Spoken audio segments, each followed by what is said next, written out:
এই কোরআনের প্রথম নির্দেশটা হচ্ছে কি জানেন? কে বলতে পারবেন? না, এটা তো এখন প্রথম নির্দেশ না, এটা তো শেষ পাড়া প্রথম নির্দেশ। হ্যাঁ, প্রথম নির্দেশ নামাজ কই? না, পড়াও নাই। এটা আপনাদের জানতে হবে। সূরা বাকারার 21 নম্বর আয়াত পর্যন্ত আল্লাহ বর্ণনামূলক জিনিস বলছে। যেমন বলছে আল্লাহর প্রশংসার কথা সূরা ফাতিহার মধ্যে, যে আমরা কি করব। আল্লাহ কোনো নির্দেশ দেন নাই। সূরা বাকারার 21 নম্বর আয়াত পর্যন্ত কোনো নির্দেশ নাই, সবগুলি বর্ণনা। মানুষকে 3 ভাগে ভাগ করেছে, জগতের মানুষকে 3 ভাগে ভাগ করেছে, ঈমানদার, কাফের, মুনাফিক। 3 ভাগে ভাগ করার পরে আল্লাহ তাআলা প্রথম একটা নির্দেশ দিয়েছেন। সেটা কি আমি আলোচনা করতে চাচ্ছি। কে বলতে পারবেন? ইয়া আইয়ুহান নাস উবুদু রাব্বাকুমুল্লাযী খালাকাকুম। হে মানুষেরা, সমস্ত মানুষ, আদম সন্তান সবাইকে আল্লাহ একটা নির্দেশ দিচ্ছেন, একমাত্র ওই আল্লাহর ইবাদত করো যিনি তোমাকে সৃষ্টি করেছেন। এটা প্রথম নির্দেশ কোরআন কারীমের। কোরআন কারীমের এখন নির্দেশ নাই, আপনারা এখন পড়ে দেখেন, পুরোটা অর্ডার পাইবেন না, শুধু বর্ণনা আছে। যারা ঈমান আনে তাদের এই পুরস্কার, যারা কাফের তাদের জন্য এই শাস্তি, যারা মুনাফিক তাদের এই সমস্যা, তাদেরকে এই শাস্তি হবে। কিন্তু অর্ডার কি?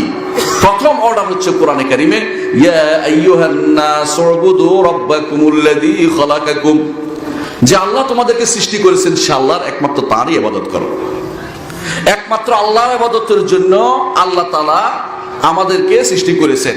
ওয়ামা খালাকতুল জিন্না ওয়াল ইনসা ইল্লা লিয়াবুদুন। জিন এবং মানুষকে আল্লাহর ইবাদতের জন্য সৃষ্টি করেছি। ইবাদত কিসের নাম? ইবাদত কিসের নাম? আপনার কাছে মনে হচ্ছে ইবাদত শুধু সাজদার নাম, তাই না? ইবাদত শুধু সাজদা না।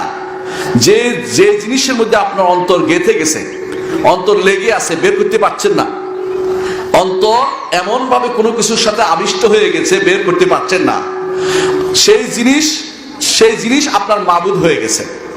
কেমনে? আল্লাহ কোরআনে বলছে, আফারাআইতা মান ইত্তাখাযা ইলাহাহু হাওয়া আফা আনতা তাকুনু আলাইহি ওয়াকিলা। হে নবী, আপনি কি দেখছেন যে ব্যক্তি তার মাবুদ বানাইছে প্রবৃত্তিকে? প্রবৃত্তি বুঝেন? মনে যা চায় তা মাবুদ হয়ে গেছে। কেন? কারণ মনে যা চায় তা সে করতে রাজি আছে, এইটা তার জন্য মাবুদ হয়ে গেছে, উপাস্য হয়ে গেছে। যে ব্যক্তি টাকার পিছনে দুনিয়ার সব কিছু ছাড়তে রাজি হয়ে যায়, সেই ব্যক্তি টাকার গোলাম হয়ে গেছে। যে ব্যক্তি সম্পদের পিছনে অথবা মর্যাদার পিছনে, মর্যাদা, দুনিয়ার মানুষের মর্যাদা পাবে এই আশায় দুনিয়ার সব কিছু করতে রাজি হয়ে যায়, সেই ব্যক্তি মর্যাদার দাস হয়ে গেছে, মর্যাদার পিছনে দৌড়াচ্ছে। যেই ব্যক্তি ওই খেলাধুলার পিছনে দুনিয়ার সব ছেড়ে দেয়, সে ব্যক্তি খেলাধুলার দাস হয়ে গেছে। বুঝছেন কিনা? আমার কথা নয়, সাইয়্যিদুল খালক মুহাম্মদুর রাসূলুল্লাহ সাল্লাল্লাহু আলাইহি ওয়াসাল্লাম বলেছেন, তাইসা আব্দুদ দিনার, তাইসা আব্দুদ দিরহাম। দিরহামের দাসের ধ্বংস হোক, দিনারের দাসের ধ্বংস হোক। দিরহামের দাস কেমনে হয়? টাকার দাস কেমনে হয়? মানে টাকার জন্য হেন কোনো কাজ না সে করতে রাজি নাই, সব করতে রাজি আছে। এর অর্থ হচ্ছে টাকার সে ইবাদত করছে, টাকার সে ইবাদত করছে। এরপর রাসূল বলেছেন, তাইসা আব্দুল খামিসা, সে কাপড়ের ইবাদত করে, অর্থাৎ সুন্দর কাপড় পরার জন্য, সুন্দর কাপড় পরে বের হওয়ার জন্য দুনিয়ার হেন কোনো কর্ম না সে করতে রাজি নয়, এরকম নাই। এর অর্থ হচ্ছে সে এটার ইবাদত করতেছে। বুঝছেন কথাটা? যেটার সাথে অন্তর লেগে যায় এটা তার মাবুদে পরিণত হয়, এটা তার মাবুদে পরিণত হয়। ঈমানদার কাকে বেশি ভালোবাসে? আল্লাহকে। তার কোনো কিছু আল্লাহর কথার বাইরে যায় না, সে সবসময় বলে আল্লাহ যেটা বলছে এটাকে প্রাধান্য দিব। যেই ব্যক্তি আল্লাহর কথার উপরে অন্য কাউকে প্রাধান্য দেয়, মন থেকে দেয়, ভুল স্বীকার করে না, ভুল স্বীকার করলে গুনাহ, কিন্তু ভুল স্বীকার করে না, মনে মনে ঠিক আছে আমি যা করছি সব ঠিক, সেই ব্যক্তি ওই জিনিসের ইবাদত করতেছে, এতে কোনো সন্দেহ নাই। বুঝতে পারছেন? তাহলে বোঝা গেল ইবাদত করতে আল্লাহ নিষেধ করেছে, একমাত্র তার ব্যতীত কারো ইবাদত করা যাবে না, একমাত্র আল্লাহর ইবাদত করতে হবে। কোন সময় মানুষ তার স্ত্রীর ইবাদত করে। কখন করে বলেন তো? হ্যাঁ, কখন করে বলেন তো? যখন স্ত্রীর কথা শুনে তিনি আল্লাহর ইবাদত ছেড়ে দেয়, স্ত্রীকে রাখার জন্য শরিয়াত বাইরে চলে যায়, স্ত্রী নাখোশ হয়ে যাবে, কখনো কখনো স্ত্রীও স্বামীর ইবাদত করে, আল্লাহর ইবাদত বাদ দিয়ে স্বামী যা কয় তা শুনে। স্বামী বলছে আমার দোস্তদের সামনে বসে গল্প করবা, এখন দোস্তের সামনে বসে গল্প করতেছে, কারণ স্বামীর ইবাদত করতেছে, সে আল্লাহর ইবাদত সে করে নাই। বোঝা গেল ইবাদত হচ্ছে এমন জিনিস যা অন্তরের মধ্যে লেগে যায়।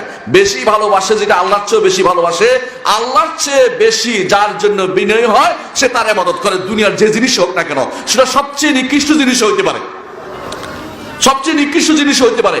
প্রবৃত্তির দাস কেন বলে? প্রবৃত্তি বুঝছেন কিনা? মনে যা চায় তা, হাওয়া, মনে যা চায় তা, তার দাস কেমনে হয়? এইভাবে দাস হয় যে মানুষ এর পিছনে লেগে থাকে, ভালোবাসে, এবং এটার পিছনে যত বিনয় প্রকাশ করে। কেউ কেউ চাকরির ইবাদত করে। চাকরির ইবাদত বুঝেন কিনা? কিরকম চাকরির ইবাদত হচ্ছে এটা, আল্লাহ কি বললো রাসূল কি বললো কোনো কথা নয়, আমি আমার চাকরি বাঁচাইতে চেষ্টা করতেছি, এখন হালাল হারামের তোয়াক্কা করার আমার সময় নাই। সেই ব্যক্তি কিসের ইবাদত করতেছে? চাকরির ইবাদত করতেছে। বুঝছেন তো? আল্লাহ তাআলা তার নবীদেরকে ওই সময় পাঠাইছেন যখন মানুষ আল্লাহকে ছেড়ে অন্যকে বেশি ভালোবাসছে, আল্লাহকে ছেড়ে অন্যের কাছে নিজের আবেদন নিবেদন পেশ করছে বেশি। দুনিয়ার বুকে প্রথম শিরিক হয়েছে কখন জানেন? দুনিয়ার বুকে প্রথম শিরিক হয়েছে নূহ আলাইহিস সালাতু ওয়াস সালামের সময়ে। তখন সেই কওম, ইমাম বুখারী রাহমাতুল্লাহ আলাইহি বলেন 5 জন আল্লাহর ওলি ছিল। কয়জন? 5 জন আল্লাহর ওলি ছিল। এদের নাম আল্লাহ কোরআনে উল্লেখ করেছেন সূরা নূহের মধ্যে। একজন হচ্ছে ওয়াদ্দান, সুয়া, ইয়াগুস, ইয়াউক, নাসার। এই 5 জন আল্লাহর ওলি ছিল। وقالوا لا تذرن ودا ولا سواعا ولا يغوث ويعوق ونسرا। 5 জন আল্লাহর ওলি ছিল। তো ওলির সাথে কি সম্পর্ক?